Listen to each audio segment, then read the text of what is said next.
Welcome on in to the Utah Blockcast. I'm Steve Bartle, Utah insider for KSL Sports. That's Josh Bennett. Bennett, man, how you doing, brother? I'm good. Dolphins never failed to let your boy down, but that's okay. Hopes weren't high. No, good. Excited for today's episode. I think this is content that everybody's looking forward to learning more about, just trying to understand more. And I think we got a good guest that's already kind of done a pretty good job of helping people just understand how to make sense of all this.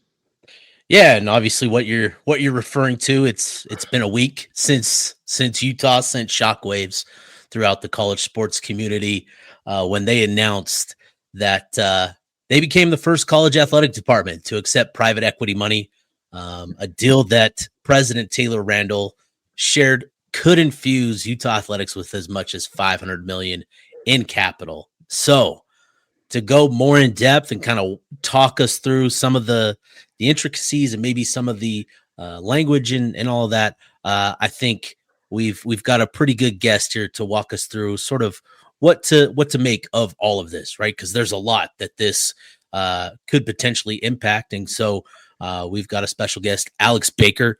Alex authored a pretty impressive piece, Utes Incorporated, the legal engineering behind a $500 million windfall. It's an article that he has on his Substack. And so let's get him on here. Alex, welcome to the show, man. Thanks so much for taking some time to talk with us. Sure thing. Hey, Steve. Hey, Bennett. Thanks for having me. Yeah, happy to have you and looking forward to this conversation. So Alex is a litigation attorney. He specializes in white-collar criminal and regulatory matters and represents financial firms dealing or potentially dealing in securities transactions. As Bartle mentioned, he authored this piece that a lot of people in the University of Utah community and just broader college football, I'd imagine, too, Alex. Just a lot of people were picking that up, reading that, and finding it to be just something that was just very thorough and easy to understand. And I think that's important with a lot of unknown, right, is just trying to understand. So happy to have you on and look forward to trying to help further educate. Hey, I'm glad you liked it. I stayed, like I said in the article, I think I stayed up all night when this news broke because I was like, people are going to wonder. I'm wondering. So I, went into it and learned a little bit about it. Hopefully it was helpful for you guys. No, definitely. It was one of the first pieces that I think came out that had that much depth to it. It was really insightful. And I think we're super excited to have you on to just kind of talk through all of it. And yeah, so I think let's dive into things. First, I want to get just your initial reaction to the news. What were your immediate thoughts to all of it, to the private equity deal, and just your immediate thoughts on it? Well, my when I first heard of it, my immediate thought was incomprehensible. I was confused. I did not understand how this fusion could work. Later on, though, as a Utah fan, I felt kind of vindicated. I felt, at least when I initially wrote my article, everyone was losing their minds. One of my family members in particular, who will go unnamed, he immediately called it a tragedy, saying we were selling our soul for $1. Literally 3 days later, the Big 12 comes out with this, potential deal. And that made me feel even better about it. Maybe the Utes were onto something. They weren't just going rogue or getting desperate. So that's where I am currently, optimistically nervous. What was your reaction when you saw the Big 12 that you talked through a little bit? Utah goes out front, and then all of a sudden Friday, just kind of like almost news dumpy time of day, Big 12 announces that they're nearing a partnership deal. What do you think of that? And the size of that was alleged to be that same 500 million highlighted amount. It frankly wasn't. I mean, it was surprising, but it's understandable. The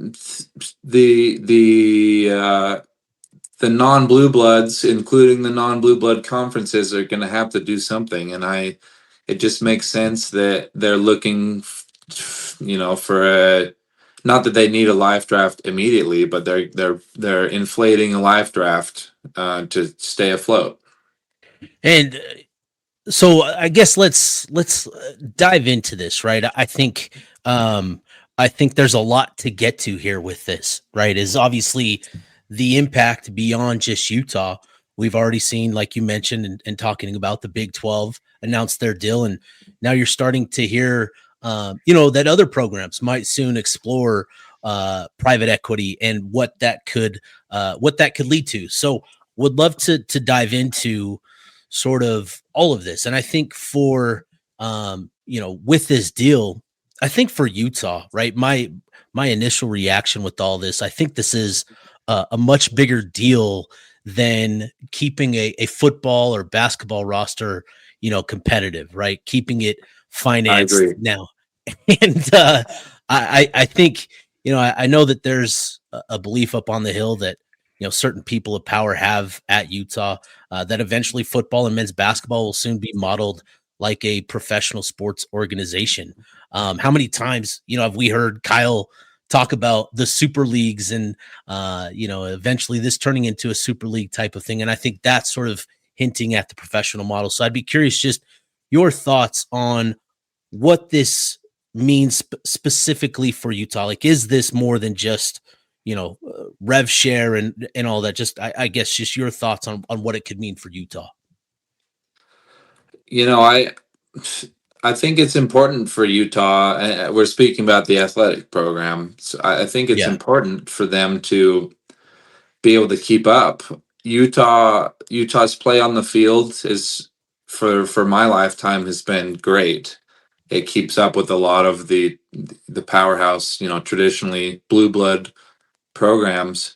But with this new world, with the new post House v NCAA world, it's just tough to keep up. And I think that the best way to keep up is, I mean, let's be honest, it's money. And for Utah, it's going to mean relevance, and it's going to mean potential steps forward into bigger and better places. I'll let you guys interpret that however you'd like.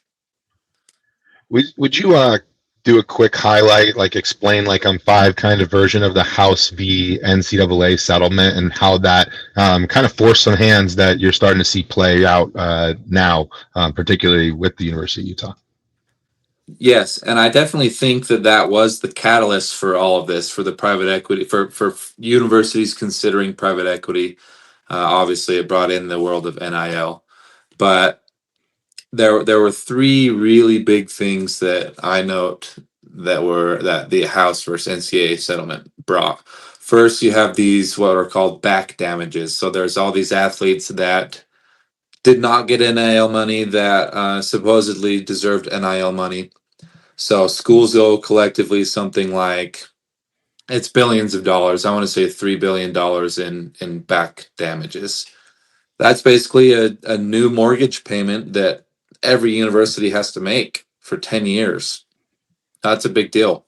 Second, you have revenue sharing, rev share. Starting next year in 2026, every school will have to, again, I don't remember the exact numbers. I think it's 22 or 24 million, something like that. They're going to have to share that amount directly with athletes. And again, think of that from an accounting perspective. That's a massive new line item that didn't exist prior to that settlement. And it just, it's stressing me out to think about. This hasn't started yet. This obviously, like I just said, comes next year. But and the third, there's these scholarship limits that now you can give scholarships to the entire roster of the team. So 105 guys on the football team, and that creates kind of a competitive environment. You sort of have to give something to all of them to keep them around. So you add all that up, every athletic director is looking at multi-millions of dollars in extra costs per year. And unfortunately, I don't think that raising the ticket prices is going to cover that. And I think the writing was on the wall a little bit after, post House, that some infusion of money has to happen. I'd be curious, right? So obviously you've got the rev share portion now, and that's 20.5 million. And not only, and that will go up, each year for the next 10 years. So you're talking about, the financial crisis in college sports. And I think to make things worse is now you're starting to read about donor fatigue and donors getting tired of constantly having to foot the bill, especially now in the player compensation era. How do you feel like this addresses that financial crisis, and what's the benefit of Utah getting to the table first with private equity? I think the benefit is that, just as you said, the relief of donor fatigue. That's the main benefit in my mind. There's lots of schools like BYU, for instance. They have a big donor base and they can raise a lot of money, but if they don't start winning even more games, or convincing the playoff committee to let them in, whether they deserved it or not, I think they did deserve it this year, but the You don't donors have are to say that gonna, on this pod. I'll give credit where credit's due. I hesitantly admit that they may have been overlooked, but um, if I were a donor and that was happening, I'd be like, I'm not gonna put my money towards this. As much as I want them to freaking win, I could use my money elsewhere. So that's important. And you also asked about what is the benefit from being the Yeah, first. Um, for the athletes, I mean, the check's clear, right? That's important. I think it's very nice from an important. Yeah. athlete's perspective to see that your school is forward thinking and has some good backing financially. But I do think one thing that's being overlooked is the who in this. Not, maybe not overlooked, but overshadowed by the other stuff. The who is important. Otro is not just a bank. These guys are serious operators. I'm pretty sure that the Big 12 private equity guys, the Otro guys came from those firms. I think they know what they're doing. But the Otro guys they basically invented the modern premium stadium experience at places like for the Dallas Cowboys and the Yankees. They know what they're doing, and their job is monetization, and they know how to maximize monetization. That's important, and in this world, I mean, I detailed it in my article. We all are sad, and I don't know if we need to lament, in a lot of detail here, but I personally am sad that college sports have changed like this. But we're here now, and money is important, and these guys are good at making money. That's what I think. How many? I know there's no way of like knowing for certain, but try to put your best thumb on how many other schools might be in Utah's position, and maybe talk through also what are some of those liabilities that universities might face that might be in the same position but aren't as willing to jump on in like Utah did. I'm actually curious. Yeah, that's a good question. I don't. It's hard to put a thumb on it. I'm curious. Everyone is saying that this is going to be commonplace now. I don't know. I'm sort of hesitant to agree with that because Otro is not. Sorry, let me gather my thoughts. Not every private equity firm is good at the sports thing, and not every university is willing to take a deal like this or a risk. So, it could be a little bit before other universities start trying to do this with their athletics program. It could happen right away. I'm a little skeptical that it will happen right away. So we'll see. But every Power Four school is in the same sinking boat. Uh, they're solvent and illiquid. They've got all these, they have big assets. They have great, a great brand. They have lots of real estate holdings, but that doesn't equate to having cash in the bank, which is what you need right now to have a good team and a successful team, and consequently, a good business model. So, although it's kind of hard, I think schools are scrambling. So I think a lot of them are trying to look at this. So you mentioned a couple things, and I think President Taylor Randall talked about, not just taking money for taking money's sake, but actually finding a partner, and that led them to Otro. As you pointed out, they've got a deep connection, a deep history and experience in doing exactly what Utah is needing them to do, and in improving the game day experience and maximizing revenue. But I'd be curious to dive more into kind of the framework, right? And some of the deeper aspects of this. So what exactly did Utah set up with their Utah Brands and Entertainment LLC? And what is the connection between Utah not what the connection is, but how is Otro connected with Utah in all of this? So, from my understanding, oh, and by the way, I need to give a blanket disclaimer that everything I say today is not to be considered legal advice. So, just my personal opinion as an attorney. But so, what do we know about the mechanics of the deal and how is Otro involved? Is that the gist of your question? Yeah. Yep.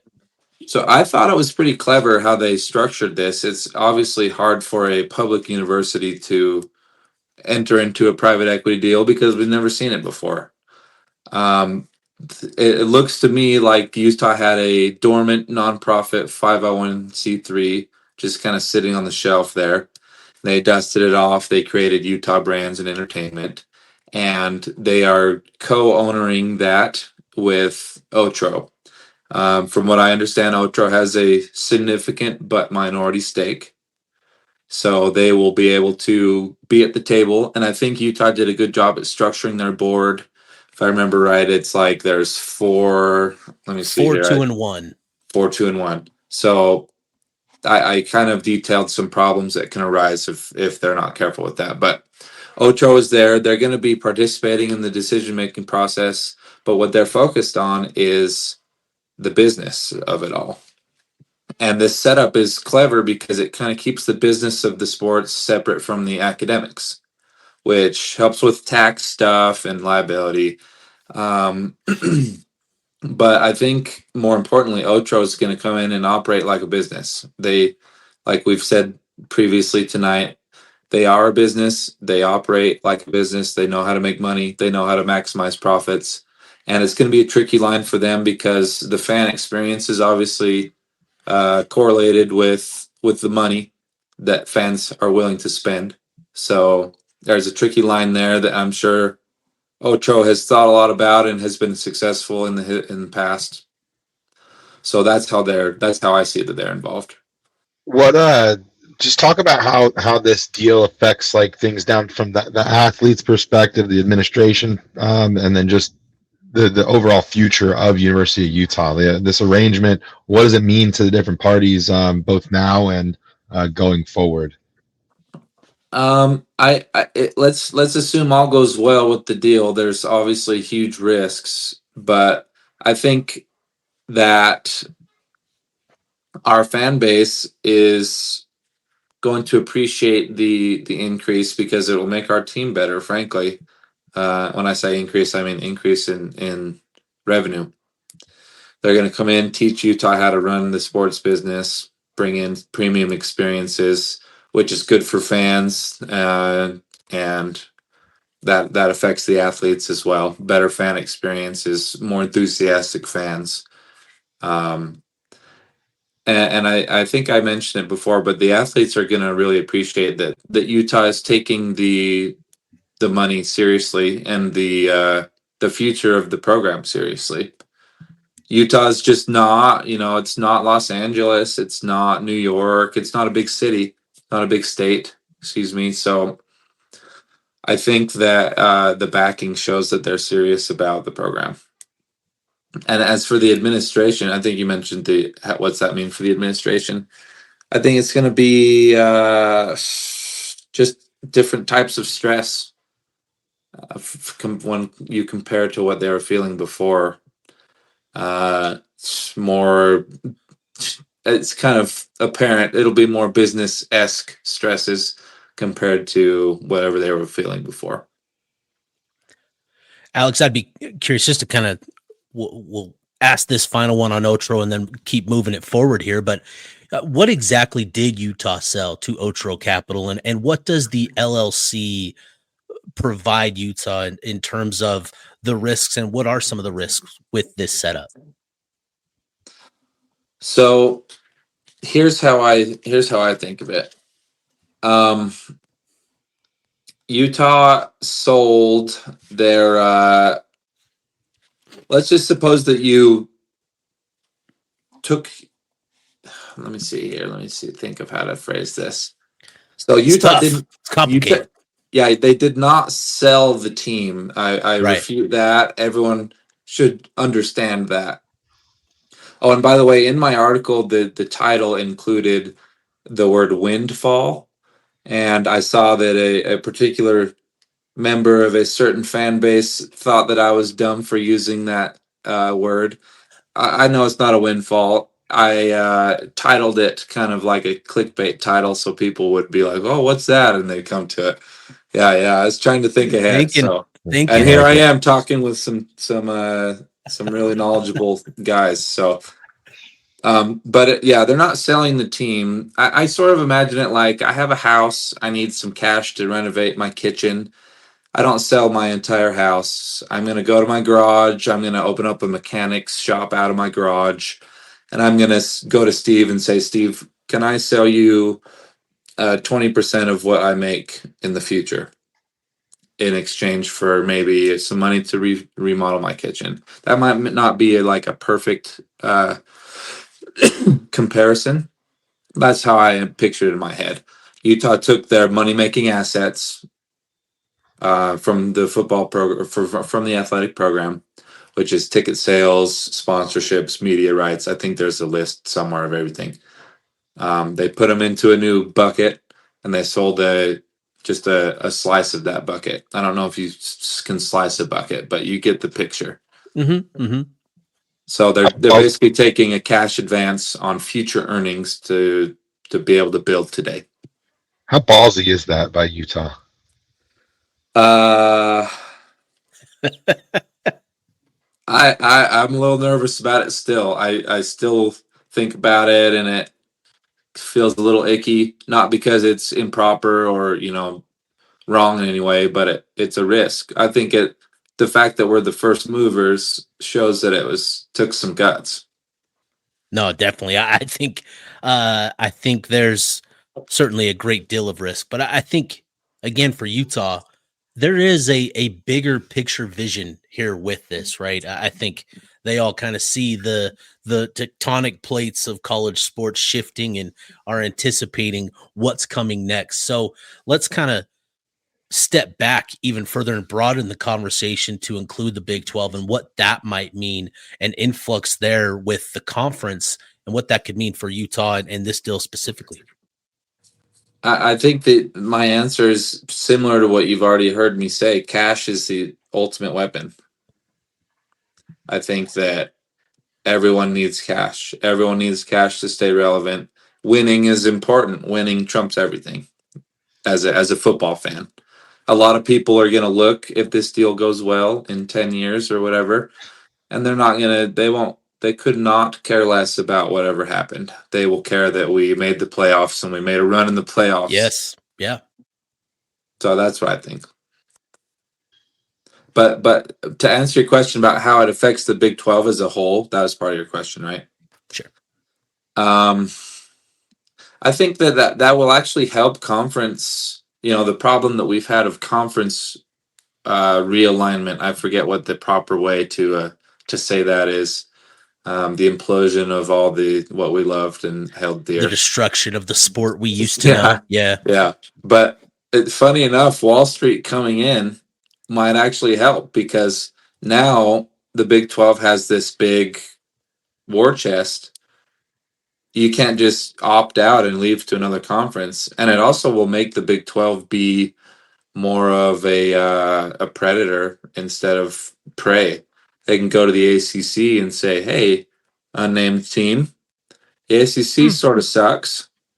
How about you come over here? We'll help pay your fees to leave." And now it's sort of a power dynamic. Big 12, little brother to the Big 10 and SEC, now has some room to speak. I think the buyout for Utah in the Big 12 is 76 million. So just another reason to have a treasure chest, if you will. Money, money, money, money. I hate to say it. Just hey, don't need anybody to pay our way. What are the red flags and green lights as you look to partner up? I mean, you talked a little bit on it. It's this, Ocho Capital. It's not just money that just decided it wants to get into sports. Like, those are sports people that have money, control money. So that's probably one of the green flags. What are some of the red flags? What are some of the some schools that might not dive into something like this because maybe they don't have that golden ticket maybe on the horizon that would make this a smashing success? Like, what are some of those things that people are going to be pumping the brakes? Like, what risk? Talk to us about that kind of stuff. Well, I'll speak from a university's perspective. Private equity's perspective is a little, I won't say simpler, but a little more straightforward. Is there potential to make a lot of money? That's what private equity firms want. From a university's, of course, they have to align, strategically, culturally, and whatever else. From a university's perspective,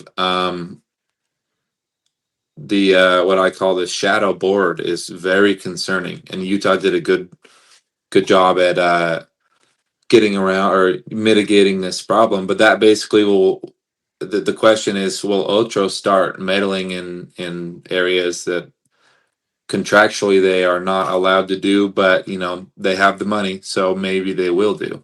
I'm not accusing them of intending to do that in any way, but just theoretically, from a broader perspective, do they tell Utah, don't hire this coach, his buyout's too big, or no, don't expand the stadium yet, we don't, the ticket prices need to go up a little more?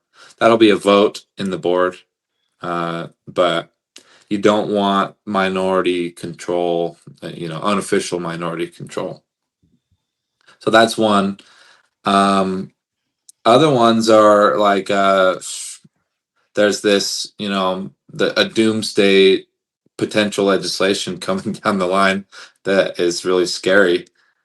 They call it this is misleading because they call it the Protect Act, but that refers to something way different that's not relevant to college football. I think that I have it written down here. Let me see. The Protect College Sports from Private Equity and Foreign Influence Act.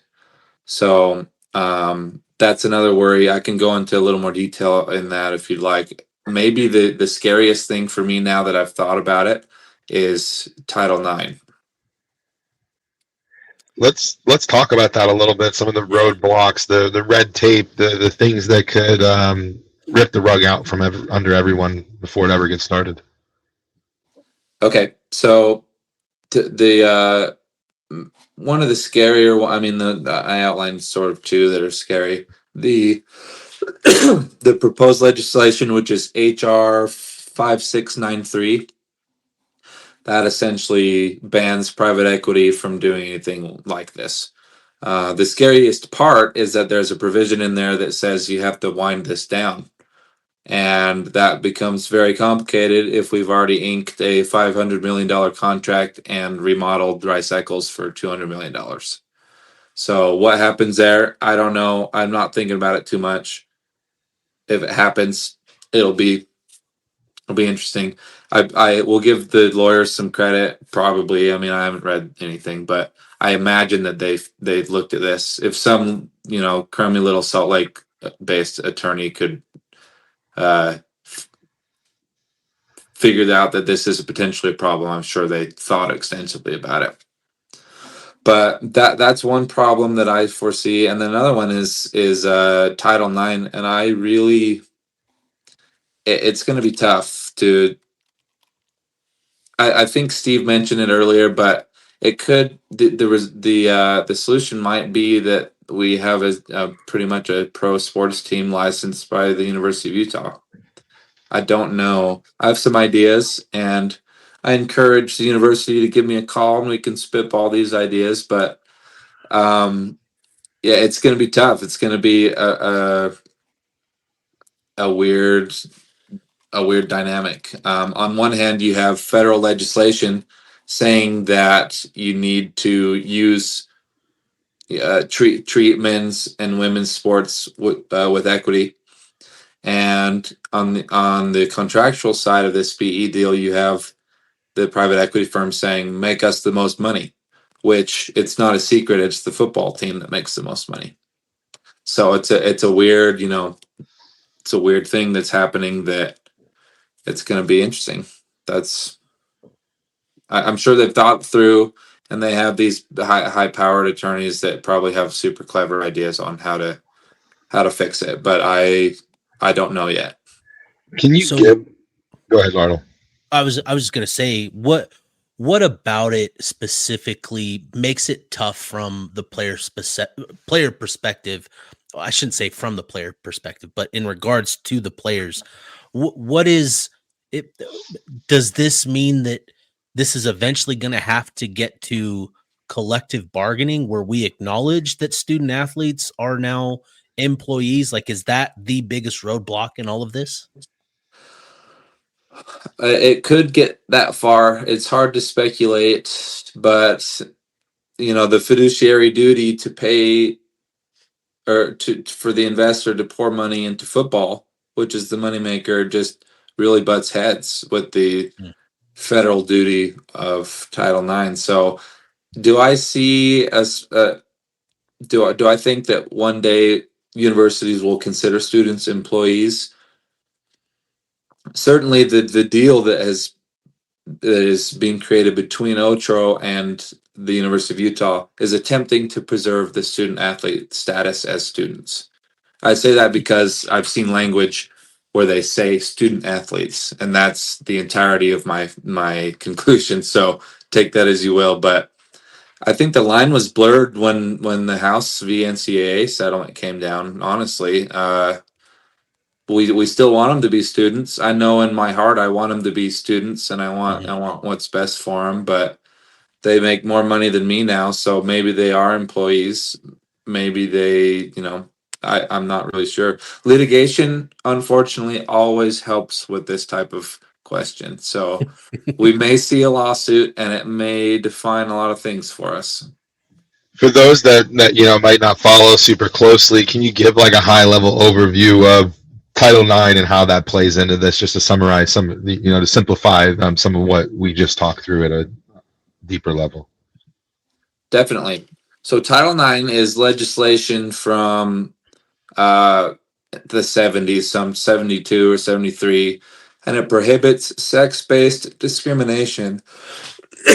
Excuse me. In any education program that receives federal money. So it mandates that schools provide equitable participation opportunities and benefits to all athletes regardless of their gender, and notably does not care which one makes the most money. So that's background on Title IX, and it's a noble cause. It's a good thing. How it's going to interplay with this new world is we'll see. It's going to be hard to.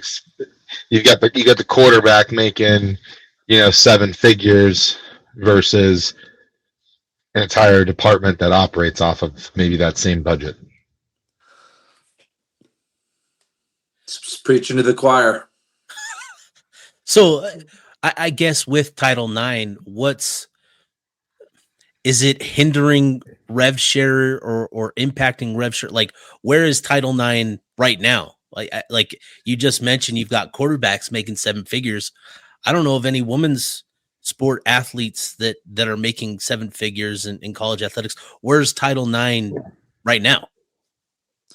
That's a great question. I'm not a Title IX Yeah, expert nor a Title IX lawyer, so I don't know, but they seem to have something figured out. The problem here is that the private sector is entering, and that's going to enhance scrutiny, in my opinion. gotcha. One of those scrutinies already is taxes. You hear another fan base start talking about taxes, and um, there's a lot of conversations to be had about taxes, but we'll keep it University of Utah focused here. As a public institution setting up this LLC, can you speak to some of the tax workarounds there, and the creativity there that's being done? Well, I did read an article, and I'm sorry, I need another disclaimer here. I'm not a tax attorney. So I'm not that good at tax law. I do remember reading an article. I think a lot of members of a certain fan base were critical of the dilemma, which I think is a good question, honestly. What happens if the deal goes south? Are the taxpayers of Utah going to have to bail out this deal? I did read that they've structured it, and I haven't seen it, so I can't tell you how it works, but they've structured it so the taxpayers will not be on the hook. And in fact, there's a quote from a good professor down at BYU that said this might actually relieve some of the tax burden on citizens of Utah. Let's say it all goes, swimmingly, and not as much tax dollar money has to go towards the University of Utah athletics. So that might make some Cougars feel a little bit better about how their taxes are being used. I would be Good. curious, just your thoughts on this. Like, where would you feel like you stand? This working swimmingly, as you just kind of painted a nice rosy picture there, or where do you see the? I don't want to say where do you see, but like how likely do you see this working out versus it failing? That's basically rolling the dice. I think that it will work. I went and looked at Otro. They seem very successful, very knowledgeable, and very sophisticated in what they do. And let's say that this garners a lot of attention from the Big Ten, and they give the Utes an invite. The rev share from their media deals will, take a big chip out of what we need to pay every year, and it will be just dandy. So who knows? I think if you were to ask me to put it on red or black, I would say yes, it's going to do good. Gotcha. I don't know. What do you think? Your guess is as good as mine. I'm fascinated by this. Like I think I shared earlier, like this is obviously a deal that serves a much bigger purpose than, funding competitive, sports teams. This is much bigger than that. And I think, to your point, with the way that it's been structured, I think, I think it's only a matter of time before we see another program, announce that they have their own deal with the private equity firm, with an LLC. We already have, I think, Boise State, Clemson, Kentucky, and there's Yeah, I one saw other one, that too. Interesting. that already had, LLCs set up. Utah was not the first to set up their own LLC, but I think this is the next step, and I think it's only a matter of time before we see another college athletic program follow suit with a private equity deal. And I wouldn't be surprised if we see it, tomorrow. This deal that the Utes did was months. I know that it's been, 6 or 7 months since they started talking about this. And I didn't know that until the news broke. I learned after the fact. I'm not an insider like you two, but Dude, I'll tell you, like, I didn't hear anything about this until a couple weeks ago. And they did, obviously Utah did a tremendous job of keeping this quiet. And I think Harlan revealed that they had been talking about this for over a calendar year when this first idea was brought to the table. So yeah, this was certainly a surprise. Yeah, and for me, the way I look at this is in that 5 to 7 year window. Do I think University of Utah athletics are going to be worth more than they are today? And I'm bullish on the future of the university because there's another step that the university could take, and I'd imagine that some of those conference realignment considerations were in hopes, if you will, were baked into this equation, but definitely feels like a risk because that's not a given by any means. But if Utah does get an invite into the P2 or that next layer of college football, that's all the realignment stuff's coming in the next 5 to 7 years. If Utah's on the right side of that, Utah's going to be, more valuable, making more money than they are today, and everybody's going to win here. And Utah's in a great position that they have something like that on the horizon. Because if you look at some of these other schools that are going to be hurt, and you look at, I'll pick on Iowa State for a second. Iowa State's not getting a phone call from the Big Ten or the SEC or any ESPN Fox-driven thing. They've got Iowa, and that's going to be that. Kansas State, probably another situation. So if those schools are going and they're selling their futures, maybe not as much to be hopeful for. So I think Utah's in a good position. There's a lot of writing on the wall that says, that next step will be taken. But it's got to get taken, right? And it's got to come. Yeah, well said. Yeah, should be super interesting the next 5-7 years. I think there are a lot of big dreams around the University of Utah, and obviously with the super conference again, like we've talked about, like I feel like this is a step in that direction, and I feel like Utah has the right person, at the lead of the university to kind of walk this path with President Taylor Randall and that. And so, Alex, you've been really insightful. Do you have any final thoughts you want to give before we put a bow on this one? Let's see here. I don't think Even if so. it's not money related, if you just want to talk about the Utah Utes, Kyle Whittingham, Morgan Scalley, you're here. You've got the floor for a second. Anything you want. We appreciate you. Yeah, it's been fun. I appreciate a lot of my friends don't want to get into the depth I do about the Utes. So I think I'll just say it's an interesting time. It's not like I will mention that I have written right here that it's not totally, it is unprecedented when it comes to athletics, but I was asked, is it legal for a nonprofit university to own a for-profit company? And the short answer is yes, and it happens, and it has happened. For example, the University of Utah, along with various other universities, do what's called a technology transfer. Imagine, for example, they invent a new biotech drug. The university doesn't sell the drug itself. They spin off a for-profit. At least it's common for universities to spin off a for-profit and sell it through that.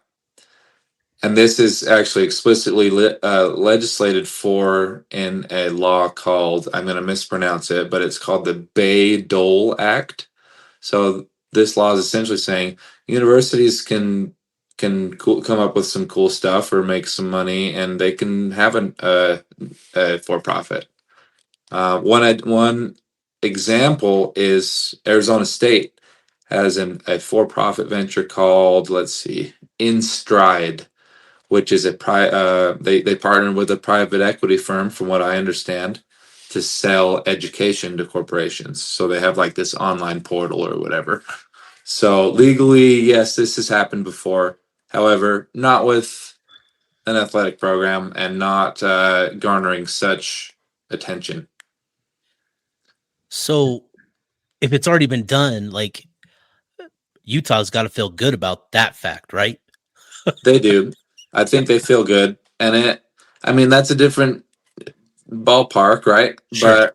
But I think the fact that they signed this means they're at least 51% confident that it is all kosher and will make money.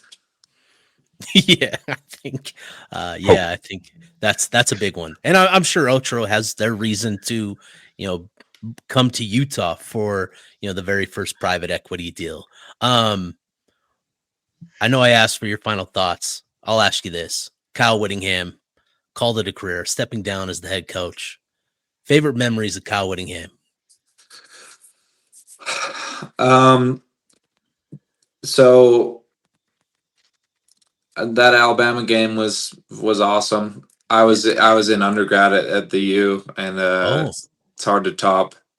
So that's pretty good. Kyle actually lives in my neighborhood, and I have this big swing outside of my house, huge swing, and on occasion he'll come and push his grandkids, and we shoot the breeze sometimes. He's such a nice guy. Yeah. He's a good example to everyone in the neighborhood, and he's a really good guy. I also love how he never vindicated a certain fan base, and hardly ever even said their name. That's a good example to me. I'm not being petty either. Yes. It's a good example for me, and of course, not all of any one fan base is a particular way, but it's a good example for me of how to conduct myself and be a bigger person. So Kyle was always a good example of that. Never, refused to shake anybody's hand. Never did anything like that. And I grew up watching him be like that consistently. So other than the Alabama game, I think just the example that he gives of how to be a man and how to take the high road. Love it. Perfectly said. Alex, we appreciate you hopping on with us. This has been great. Would love to get you on again sometime down the road. I know that they're going to be finalizing the deal in early 2026, as President Randall shared, but would love to get you on to talk about it then, and obviously talk more Utah football with you. Yeah, I would love it. Give me a call when there's a litigation event that happens, and we can chat through that as well. I'm telling you, I would not be surprised if it happens in short order. I do get on Twitter on occasion. I saw several people calling for legislators to take a close look at this. So we'll see. There's one out of Washington that already started making a fuss. So yeah, it could come quick. And in their defense, if I'm confident in my government, I really want them to make sure the playing field, in this case, actual fields. But I want to make sure that life is fair for as many people as possible. So we'll see. Hopefully, this was papered extremely well. I have confidence it was. Love it. Perfect. Alex, again, appreciate you hopping on. We'll go ahead and we'll wrap this one up. This has been the Utah Blockcast, signing off.